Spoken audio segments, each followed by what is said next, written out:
Hi kids, so if your mom has an old American Girl doll that looks a lot like the one in this video, or if you have a Molly doll that you just got and you would like to cook something like Molly talks about in her books that she used to make, this video is going to teach you how to do it.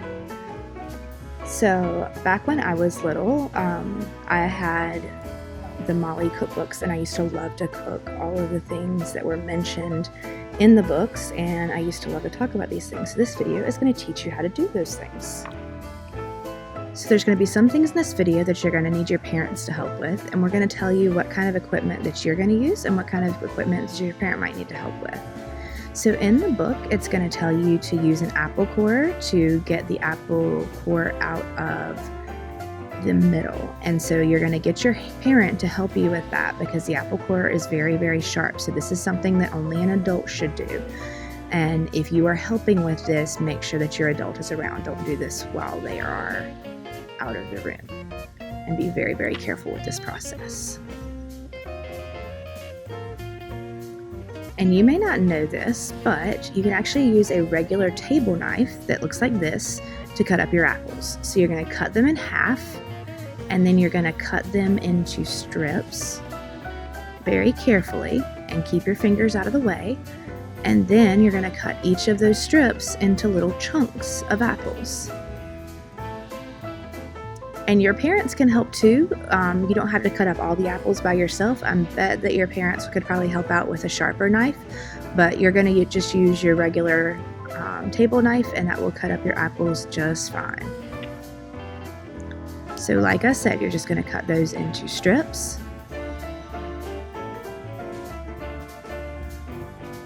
And when you're cutting things up, you want to be very, very slow about it because it's very, very easy to cut yourself, and so you just want to be very careful. And then you can cut those very carefully into chunks.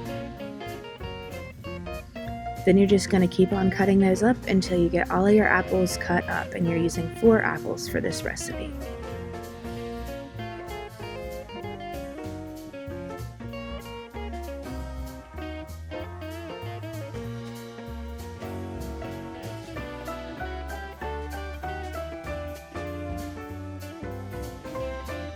So the next thing you're going to do is you're going to measure out some lemon juice, and you're just going to measure out 2 tablespoons of that. And whenever you're measuring out a liquid ingredient, you don't want to measure over top of your bowl that you're mixing in because you don't want to pour extra amounts of that ingredient in there.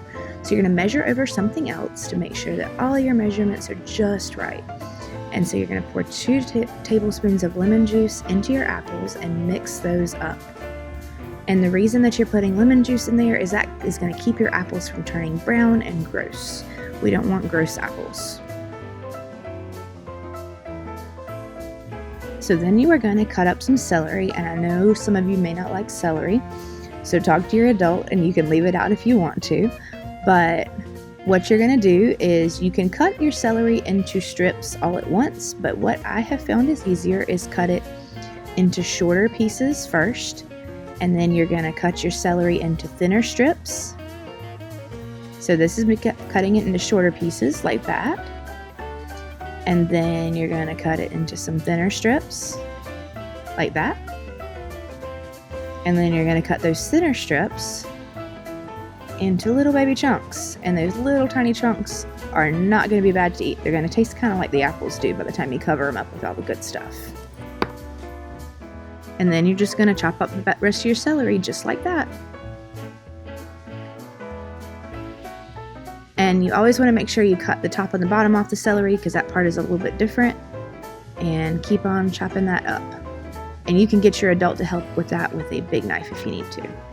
The next thing we're going to add in is some mayonnaise. And I know that sounds kind of strange, but that's what's going to hold this all together. And I bet some of the favorite things that you eat have mayonnaise in them. So this is going to taste super good.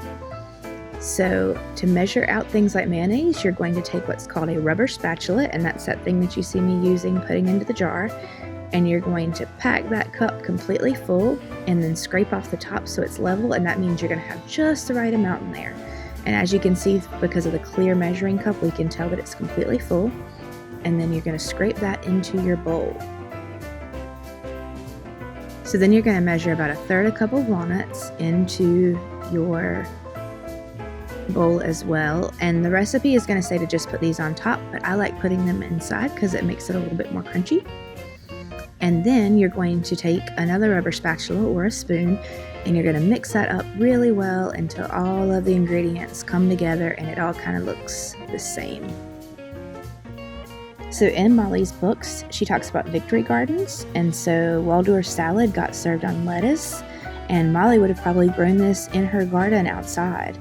And so we're going to put the Waldorf salad on top of some lettuce to make it seem a little bit fancier. Scoop a little bit of that on top of your lettuce, just whatever amount that you would like to eat.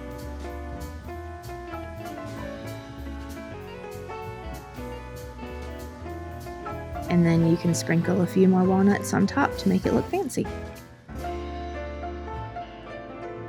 So I hope this is something that you can try with an adult in your life, and I hope that it is something that you like to eat.